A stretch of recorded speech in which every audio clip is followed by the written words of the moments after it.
इस वक्त आपको लिए चलते हैं। हमजा शहबाज इस वक्त मीडिया से गुफ्तगू कर रहे हैं। बहाल करना बड़े जान जोखों का काम है और मैं आपसे गुजारिश कर दूं, ये सियासी कारकुन जो हैं उनको लिए जेलें नई बात नहीं होती है।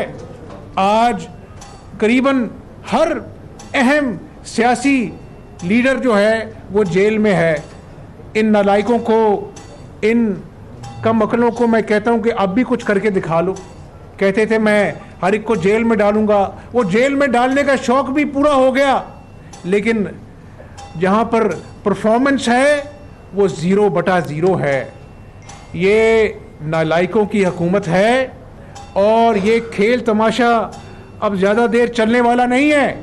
और नियाजी साहब, आपके झूठों की लिस्ट जो है ना बहुत लंबी हो गई है, ये फहरिस्त जो है बड़ी तवील हो गई है और अब यौमे हिसाब आने वाला है नियाजी साहब आपके झूठों का। ये कौम जो महंगाई की सताई हुई है, जिसके घर में बच्चे भूखे हैं, जिसके माँ के लिए दवाई नहीं है, ये कौम जब आपका गिरेबान पकड़कर आपसे हिसाब लेगी ना तो फिर आपको पाकिस्तान में अपनी शक्ल छुपाने की जगह नहीं मिलेगी। मैं कोई ज्योतिषी नहीं हूँ, ना मुझे ख्वाब आते हैं, लेकिन मैं एक सियासी कारकुन हूँ, आम लोगों से मिलता हूँ। ज़रा पाकिस्तान की कौम की नब्ज़ पे हाथ रख के देखो, उनके गम और गुस्से का अंदाज़ा करो तो आपको होश के नाखून लेने चाहिए। और अब दौर गुजर गया, मैं एनआरओ नहीं दूंगा, मैं ये नहीं करूंगा, मैं वो नहीं करूंगा। और नियाजी साहब, मुझे तो अब खौफ आता है कि ये कौम जो है ये आपको एनआरओ नहीं देगी। ये कौम आपसे एक एक झूठ का हिसाब लेगी। और ये देख लें कि वज़ीर ख़ारजा खड़े थे वहाँ पर बरतानिया में अपने हम मनसब के साथ, और जब बात आई कि जी लोगों को वहाँ से अपना जो है वो वापसी करानी है, तो बरजस्ता अल्फाज में उन्होंने कहा कि हम पॉलिटिकल विक्टिमाइजेशन के लिए कोई कानून के साथ अपना जो है इनके साथ कोऑपरेट नहीं करेंगे। यानी आप बरतानिया जैसा मुल्क जो है वो आपके ऊपर वोट ऑफ नो कॉन्फिडेंस कर रहा है कि आप यहाँ पर एहतसाब नहीं कर रहे। ये नियाजी का इंतकाम है, उसका अपना बुग़्ज़ और हसद बोल रहा है। और हमारे जो वज़ीर ख़ारजा हैं वो उनकी शक्ल देख रहे थे बड़ी बेबसी से। ये तो पाकिस्तानी कौम का हाल है। एडीबी के ऊपर उठकर अपना जो है वो कहते हैं जी $3.4 अरब जो है एडीबी बजट सपोर्ट प्रोग्राम हमें दे रही है। इतवार वाले दिन एडीबी का नुमाइंदा उठकर जो है वो कहता है कि ये गलत बात है। क्या हुकूमत की साख रह गई है। और मैं आपको ये बता दूं कि आज इमरान नियाजी की क्रेडिबिलिटी जो है वो माइनस में चली गई है। उसमें आप जितने ज़्यादा हिंसा शामिल करना चाहते हैं कर लें, अब ये वापस आने वाली नहीं है। झूठ का भी कोई एक टाइम होता है ना। आपने झूठ बोल बोल कर लोगों को सब वाक दिखाए, अब तो लोगों का पेट भूखा है, लोगों के बच्चे भूखे हैं, इसका जवाब कौन देगा। और मैं आपसे गुजारिश करूं कि मैं आपके सामने नैब का कैदी बैठा हूं, मुझे हंसी आती है कि वफाकी वजीर ने बिल्ली को थैले से बाहर निकाल दिया। उसने कहा एहतसाब हम कर रहे हैं, कोई नैब नहीं कर रहा। उसके बाद तो कोई बात बाकी रहती नहीं है। लेकिन मैं आपसे ये गुजारिश करता हूँ, मीडिया मेरे सामने बैठा है, दाएं बाएं हमारे मेंबर्स बैठे हैं, पाकिस्तानी कौम सुन रही है। मुझे खौफ आता है जब अपनी ज़ुबान से मैं ये लफ्ज़ अदा करता हूँ, आने वाले हफ्ते आने वाले मज़ीद महंगाई की खबर लेके आएंगे, मज़ीद मिनी बजट जो है इस कौम की ज़िंदगी अजीरन बनाएंगे। और सबसे जो तशवीशनाक बात है कि कोई हमारी डायरेक्शन नहीं है। मिनासिल कौम सिर्फ झूठ बोलो, ऑपोजिशन पर ताना जनी करो, चोर कहो, लुटेरा कहो, डाकू करो। आज नियाजी साहब मुझे बता दो, सिवाय अलीमा खान की प्रॉपर्टीज के जो साबित हो गई कि वो ऑफशोर कंपनी से डिक्लेयर नहीं हुई, किसी सियासतदान की एक पाई की करप्शन इस 10 महीने में आप लेके आए? नहीं लेके आए, क्योंकि आप झूठे हैं। आपका ये नारा ही झूठ था। आपकी जो पीटीआई की जो फिलॉसफी थी वो झूठ पर थी। इसलिए कहता हूं कि कहां कंटेनर और कहां पे केटू की बुलंद तरीन चोटी, अब वहां पर जाकर भी चीख चीख कर बोलोगे, कोई तुम्हारी बात का यकीन नहीं करेगा। और मुझे आज आकर इन 22 करोड़ लोगों की फिक्र सताए जा रही है कि आने वाले जो दिन हैं इस कौम पर क़यामत बन के गुजरने वाले हैं। हमारे दुश्मन जो बाहर बैठकर हमारी मईशत के मेल्टडाउन का तमाशा देख रहे हैं, उनको इस एटमी क़ुव्वत के ख़िलाफ़ साजिश करने की ज़रूरत नहीं। और आखिरी बात मैं ये करूँगा कि वो वक्त याद आता है तो दिल खून के आंसू रोता है कि इसी हिंदुस्तान में दाईं बाजू की जमात का वज़ीर-ए-आज़म वाजपेयी साहब मीनार पाकिस्तान के साए तले आए। उन्होंने कहा कि हम बराबरी की सतह पर पाकिस्तान के साथ कश्मीर का मामला तय करेंगे। आज हमारा वज़ीर-ए-आज़म 3 मरतबा उसको ख़त लिखता है और वो मुलाकात का टाइम देना गवारा नहीं करते। आज इस एटमी क़ुव्वत को इन्होंने इस दहाने पर ला खड़ा किया है। तो आज मैं एक पाकिस्तानी के नाते कौम से अपील करूंगा कि रोज़ 2 नफल शुक्राने के 2 नफल हाजत के पढ़ा करें अपने बच्चों के मुस्तकबिल के लिए, क्योंकि पाकिस्तान का मुस्तकबिल ताबनाक है तो आपके बच्चों का मुस्तकबिल ताबनाक है। अगर पाकिस्तान का मुस्तकबिल खुदा न खास्ता रोशन नहीं तो हम सब का मुस्तकबिल तारीक है। और अल्लाह ताला इन लोगों को हिदायत दे। और मैं कहता हूँ कि अब सिर्फ खुदा की जो मदद है वही इस मुल्क को मुआशी मेल्टडाउन से बचा सकती है, वरना किसी एक सियासी जमात, किसी एक सियासी शख्स की बस की बात नहीं रही इस पाकिस्तान की मईशत को संभालना।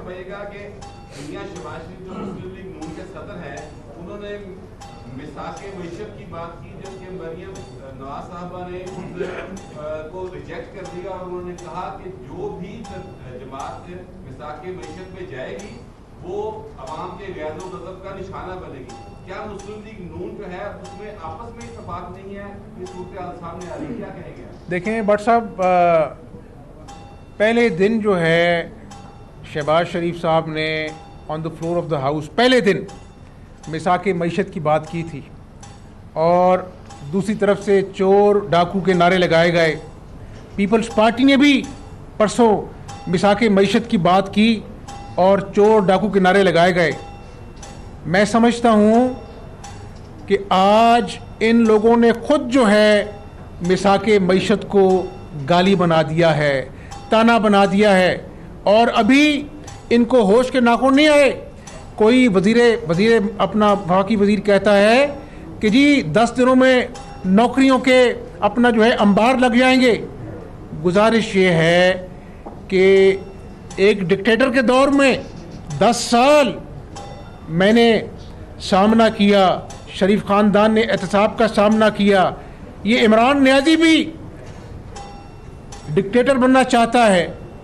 उस वक़्त भी लोग मुझे कहते थे कि शहबाज शरीफ और नवाज़ शरीफ में इख्तलाफात हैं। उस मुशर्रफ के 10 सालों में भी ऐसी बातें होती थीं। मैं ज्योतिषी तो नहीं हूँ, लेकिन मैं आपको एक बात बताए देता हूँ कि उस वक़्त भी मुस्लिम लीग नून मुत्तहिद थी और खुदा के फजल करम से आज भी मुत्तहिद है। और मुस्लिम लीग नून वो वाहिद जमात है जिसने 18 IMF के पैकेजेस लिए गए।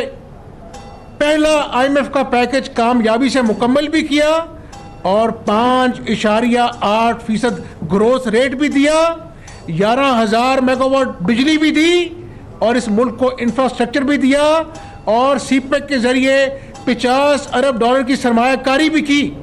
तो मैं समझता हूँ कि ये बातें जो हैं किस्सा परीना हैं और मुस्लिम लीग नून को बांटने की या दरार की जो नापाक ख्वाहिश है वो कभी पूरी नहीं होगी। मुस्लिम लीग नून नवाज शरीफ और शहबाज शरीफ का नाम है और इंशाअल्लाह ताला रहती दुनिया तक ये इत्तेफाक, ये पार्टी जो है वो कायम दायम रहेगी इंशाअल्लाह। भैया ने एक मिनट असेंबली में इमरान खान के प्राइम मिनिस्टर सिलेक्ट करने पर पाबंदी आयद कर दी गई है। आप क्या समझते हैं कि अपोजिशन इस पाबंदी को तोड़ती रहेगी या प्राइम मिनिस्टर सिलेक्ट करने से आप खामोश हो जाएंगे? मुझे बताएं कि अभी ऐसी पाबंदियां जो हैं वो कभी देर पा हुई हैं। मैं समझता हूं कि कौम की ज़ुबान पे जो लफ्ज़ हैं, वो कहते हैं ना कि ज़ुबान खल्क नकारा खुदा होती है। तो अगर आप सिलेक्टेड हैं तो आप सिलेक्टेड हैं, ये छाप आप पे लग चुकी है। अगर आप यूटन खान हैं तो आप यूटन खान हैं। अगर आपने कंटेनर पर चढ़कर झूठ बोले थे तो आप झूठे हैं। और न्याजी साहब, अब कानों में रुई देने का बंदोबस्त करें। ये आवाज़ें जो झूठे खान की और अपना यूटन खान की प्राइम मिनिस्टर हाउस की शीशे तोड़कर भी आपके पास तक पहुंचेंगी और आपको पाकिस्तान में छुपने की जगह नहीं मिलेगी। आजम भाई, एक मिनट आजम साहब, सिर्फ ये फरमाइएगा, चीफ क्वेश्चन को आगे आना है कि on the floor of the house opposition leader एक पार्टी के सदर ये कह रहे हैं कि मिसाकी मईशत होना चाहिए। नायब सदर जो तकरीबन 7 नायब सदूर में से एक हैं, वो कहती हैं नहीं होना चाहिए। मुझे ये जानना है कि जो पार्टी का सदर है उसके बयान की वर्थ क्या है और जो नायब सदर है उसके बयान की वर्थ क्या है? इसमें दो बातें हैं। एक तो उन्होंने अपनी वजाहत दे दी, उसके बाद मैं ख्याल बात बार बार नहीं करनी चाहिए। लेकिन एक बात ज़रूरी है कि आपने भी कानों ने सुना कि उन्होंने शुरू दिन मिसाक मईशत की बात की थी। पीपल्स पार्टी ने मिसाक मईशत की बात की थी और इन्होंने उसको गाली बनाया और उस पर अपना ये बात हुई। तो मैं समझता हूँ कि चलें, बातों से नहीं, वक्त जो है चीज़ों का तयन करता है। इंशाअल्लाह ताला वक्त साबित करेगा कि उस वक़्त एक डिक्टेटर के दौर में भी और इस झूठे खान के दौर में भी मुस्लिम लीग नून ने एहतसाब का सामना भी किया, सुरखरू भी हुई। अब भी इंशाअल्लाह ताला इसके सामने डटेगी और इसके झूठों को बेनकाब करके अवाम जो है इस झूठे खान का एहतसाब करेगी इंशाअल्लाह ताला। ये बता दीजिएगा कि आप जैसे कह रहे हैं कि मुल्की सियासी सूरत-ए-हाल और माशी सूरत-ए-हाल में तबाही हुए हैं, इस हवाले से अपोजिशन पर सबसे ज़्यादा जिम्मेदारी यही होती है कि इस हुकूमत के हाथने के लिए क्या उसके पास कोई प्लान है कि जो तब्दीली का भी कोई उस हवाले से भी मुझे अपोजिशन जमातों से बातचीत चली है कि नहीं? देखें, मैं on a very serious note आपको ये बात बता दूं, इस वक्त हुकूमत का ख़ात्मा या हुकूमत का रहना एक सानवी बात हो गई है। मुल्क की सालमियत को जो ख़तरात दरपेश हैं, इस मईशत की वजह से आज जो मुल्क की बुनियादें हिल गई हैं, एक एटमी कुव्वत के ऊपर पाकिस्तान के दुश्मन घात लगाए बैठे हैं। आज तमाम सियासी जमातों को ऐन पाकिस्तानी अवाम की तर्जुमानी करते हुए पाकिस्तान को बचाना है। और कितने झूठ, कितने यूटर्न पाकिस्तानी कौम देखेगी, खुदा न खास्ता ये मुल्क जो है आज पॉइंट ऑफ नो रिटर्न पर पहुंच चुका है। मैंने कहा था कि ये मुल्क, ये मईशत ICU पे है, आज ये मईशत बिस्तरे मर्ग पर है और हम तमाशा देख रहे हैं ऐवानों में। ऑपोजिशन ने अपनी जिम्मेदारी अदा कर दी। 10 माह हम इनको कहते रहे, इन्होंने एक ना सुनी। अब अवामी गैज़ो ग़ज़ब के लिए उसका सामना करने के लिए इमरान नियाज़ी और उसके जो झूठे वजीर हैं वो तैयार हो जाएं। अयाज साहब एक मिनट, अयाज साहब आप बोलें भाई, एक मिनट भाई दानियाल, अयाज साहब करें। हमजा साहब, ये बताइएगा कि आपकी पार्टी की नायब सदर मरियम नवाज साहिबा ने कहा कि अगर आपके नायब नवाज शरीफ को कुछ हुआ तो सब जिम्मेदार होंगे। फिर उससे जब क्लैरिफिकेशन चाहिए सब में कौन शामिल है, तो थोड़ी देर बाद उन्होंने फिर कहा क्या इदारों का ये काम है कि वो सियासतदानों से तहकीकात करें, क्या ISI और MI का ये काम है कि वो सियासतदानों से तहकीकात करें। और उसके साथ ही उन्होंने कहा कि जब मैं GIT में पेश हुई तो मुझसे सबसे ज़्यादा सवाल ISI के नुमाइंदे ने किए। आप उनके इस बयानी से अपनी पार्टी की नायब सदर के बयानी से मुतफिक हैं कि इस तरह के इदारों का कोई काम नहीं कि वो सियासतदानों के खिलाफ अगर कोई GIT बनती है तो उसमें शामिल हो? देखें, अभी सदर मुर्सी का इंतकाल हुआ, अदालत के अंदर एक ऐसे पिंजरे के अंदर जो साउंड प्रूफ था, उनको जेल के अंदर जब कोई बीमारी लाक होती थी दवाइयाँ नहीं दी जाती थीं। ये एक जमहूरी मुल्क है, 3 मरतबा इलेक्टेड वज़ीर आज़म है नवाज शरीफ। अल्लाह ताला के फजल व करम से इस मुल्क को एटमी कुव्वत का तोहफ़ा देने वाला भुट्टो साहब ने शुरू किया। नवाज शरीफ ने तमाम तर इंटरनेशनल प्रेशर को पीछे रखकर इस मुल्क को एटमी कुव्वत बनाया। अल्लाह के फजल से इस मुल्क को मोटरवे दी, इस मुल्क को 16-16 घंटे की नाक लोड शेडिंग से निकाला, ये मैं नहीं कह रहा, ये आपके जो बोर्ड बने थे वो ये कह रहे हैं, मेडिकल बोर्ड, कि नवाज शरीफ के गुर्दे का मर्ज जो है वो 3rd स्टेज पर है, उनको आर्जाए अपना जो है दिल लाहक है, 2 मरतबा उनकी सर्जरीज हुई और वो ज़िंदगी मौत की कशमकश से दोबारा अल्लाह ताला ने ज़िंदगी दी। यहाँ पर बैठा हुआ हर शख्स कि मेरे लिए दिल से दुआ है कि अल्लाह ताला उनके वालिदैन को, उनके बीमार रिश्तेदारों को सेहत ज़िंदगी अता फरमाए। लेकिन एक ऐसा शख्स जिसके टेस्ट जो हैं वो ये जाहिर कर रहे हैं कि उनको शुगर है, उनका अपना जो दिल का मर्ज है वो ज़्यादा एग्रीवेट कर गया है और वो पाबंद सलासिल हैं, उनको इलाज की ज़रूरत है, तो मेरा ख्याल है कि यहाँ पर बैठा हुआ हर शख्स जो है उसके ऊपर ये जिम्मेदारी आयद होती है कि एक आदमी को उसके बुनियादी इलाज के हक से महरूम ना रखा जाए। खुदारा ये किसी इदारे की बात नहीं है, ये 22 करोड़ लोग जो हैं, अगर खुदा न खास्ता अल्लाह ताला उनको ज़िंदगी सेहत दे, कुछ होता है, ये 22 करोड़ लोग अपने ज़मीर पर हमेशा हमेशा के लिए बोझ रखेंगे। पाकिस्तान में ऐसी रवायात कायम ना करें। आपने एक शख्स को, भुट्टो साहब को आपने फांसी लगा दी, उसके बाद उस वक़्त के चीफ जस्टिस ने माफ़ी मांगी, आज वो हालात नहीं है। लेकिन खुदारा ऐसे प्रेसिडेंट सेट ना करें जिसे पाकिस्तान की पूरे अक़वाम आलम में जग हसाई हो। इसी नवाज शरीफ को आपने दहशतगर्द करार दिया और फिर अदालत ने बाइज्जत बरी किया। पाकिस्तान की तारीख भरी पड़ी है, 72 साल हो गए हैं और आज दुश्मन जो है वो पाकिस्तान के होने ना होने पर सवालिया निशान लगा रहा है। आपकी मईशत खतरे की घंटियां बजा रही है और हमें अपना जो है सियासत से फुर्सत नहीं है। भाई किसी की बीमारी पर सियासत ना करो इमरान नियाजी, ये वक्त किसी पर भी आ सकता है। हमजा साहब ये बताइएगा कि इस वक्त जो सूरत हाल है, नवाज शरीफ जेल में है, आसिफ जरदारी जेल में है, आप नैब के पास हैं, तमाम अगर सियासतदान इमरान खान रोजाना तकरीर करते हैं और कहते हैं कि मैं सबको जेल में डालूंगा, तो अगर सबको जेल में बंद कर देते हैं तो सिस्टम कैसे चलेगा मदीना? मैं आपके सवाल का जवाब दे दूं।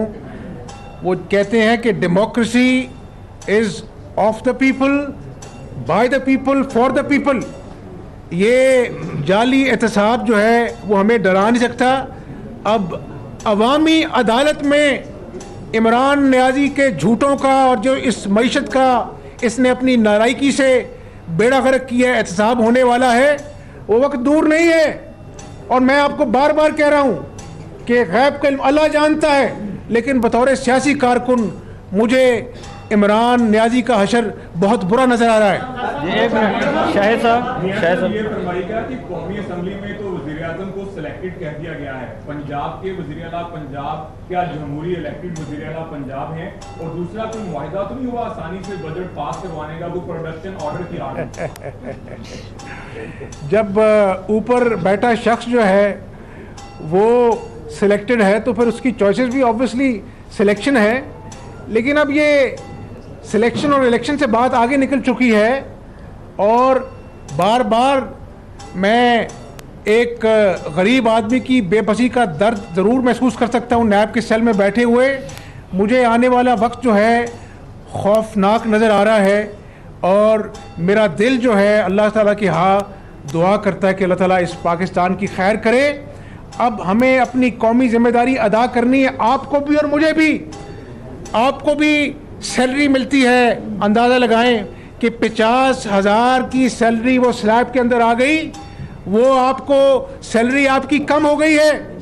और मुझे बताएं कि अपने बच्चों का मुस्तकबिल रखकर सामने अपनी आंखों के और अल्लाह ताला को हाजिर नाज़िर जानकर आपके बच्चों का मुस्तकबिल इस पाकिस्तान में क्या है जहां पर सिवाय मायूसी के कुछ नज़र नहीं आ रहा। हुक्मरानों से सवाल करो तो चोर डाकू की बातें करते हैं। इन बातों से पाकिस्तान के माशी मसाइल हल होने वाले नहीं हैं। आखिरी सवाल, जवाब नहीं देना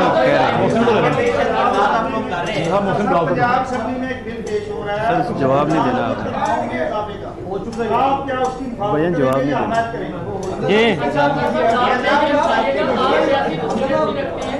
आप माशाल्लाह सियासत करते हैं जो ही मरियम नवाज का सियासत में दोबारा मुंतखब है DGIS जो है वो तब्दील कर दिए जाते हैं, तो आपकी सियासी बसीरत क्या कहती है? कोई ग्रह होने जा रहा है हजारे के साथ? ये तब्दीलियों का साल है। और पार्टी के नायब होने के साथ साथ आप कहते हैं कि सबसे पहले पाकिस्तान है, पाकिस्तानी का दर्द आपको है, विसाखी मिशन की जरूरत पड़ती है, तो उसकी क्या अहमियत है? क्या हमजा शहबाज विसाखी मिशन के हक में होगा या उसके खिलाफ? नहीं, मैं तो आपसे सारी बात कर दी है कि भैया जिनको बात ही समझ नहीं आ रही है, यानी गरीब आदमी अपनी महंगाई का रोना रो रहा है और वहाँ से खैबर पख्तूनख्वा का स्पीकर उठ के कहता है कि कोई बात नहीं, 2 वक्त नहीं 1 वक्त की रोटी खा लो। आज दवाइयाँ नहीं मिल रही गरीब आदमी को, और अब इनको समझा समझा के हम थक गए हैं। अब अल्लाह ताला इनको समझाएगा।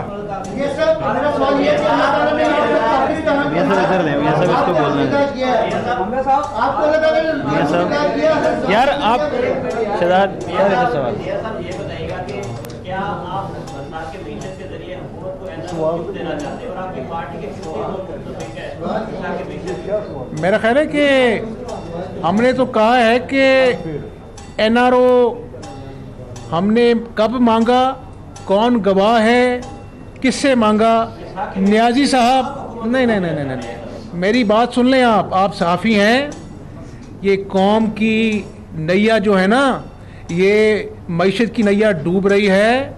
अगर इस पे भी सियासत की और NRO की बातें की, ये कौम आपको माफ़ नहीं करेगी। दो सवाल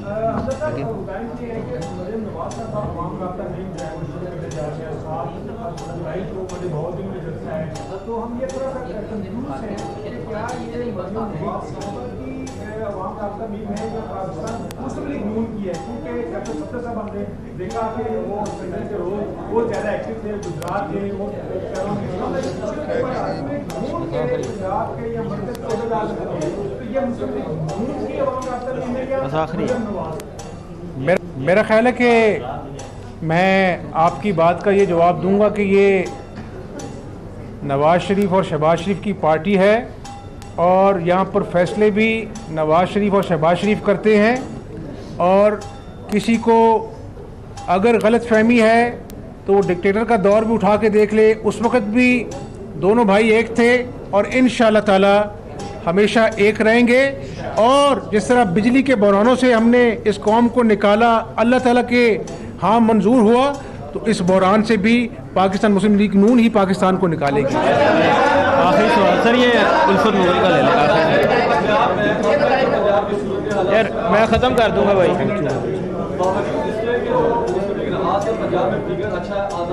सर नहीं जवाब देना, थैंक यू।